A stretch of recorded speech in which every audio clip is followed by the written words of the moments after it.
Caption. Well, this is Nicholas Clement and This is Nathan Rita. we're going to be talking about the Avengers / Hunger Games. First movie up is The Hunger Games.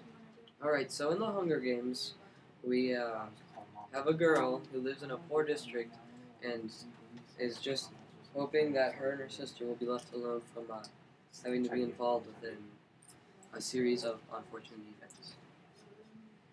What are these unfortunate events? Well, first off, one of the main problems is Katniss, the main character's sister, ends up being drawn for the unfortunate events. I guess I should say the events that go on, the main event, the Hunger Games itself. And so Katniss must take her place. Yeah, but I've managed to have friends who have read the book say that there's always two tributes. Yeah, One's a boy, there's one's a always girl. two. So there's this other boy named Peeta that ends up becoming part of the event too.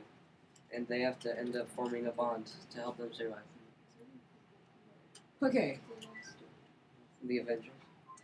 The Avengers is an action-packed... Okay, what other words can I describe it? Awesome movie, I just have to say that now. There's basically all the Marvel movies that been previously made, such as Captain America, Iron Man 1 and 2, Hulk, Thor, have the main characters of that have been put together in this movie. There's two agents that have not been Formally introduced. which is Agent Bunton, aka Hawkeye, and the Black Widow. Get it right. It's Button. Don't speak to try to do something. Anyways, The main differences probably between the movies are one's kind of a futuristic, like fallen out kind of era. yeah, one's By in a the present day, post-civilization, and then here's Avengers, which is in the common present day, probably different universe because everyone's got superpowers and all that jazz. Also, like there's also a thrilling love story and wrapped within the Hunger Games. While on the other side, the Avengers is mostly just an action-packed film. Actually, there is some romance in it between the Black Widow and Agent Button, or Hawkeye.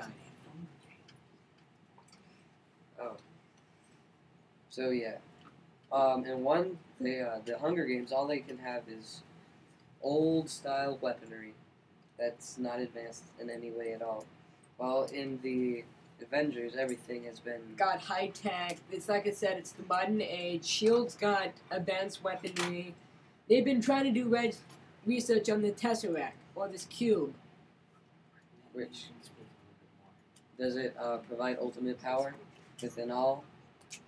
It's pretty powerful. Shield's trying to make weapons / a light before man. And the revolution in the Hunger Games, it's pretty much a revolution that they're up against, other than just a basic enemy, I guess, Loki.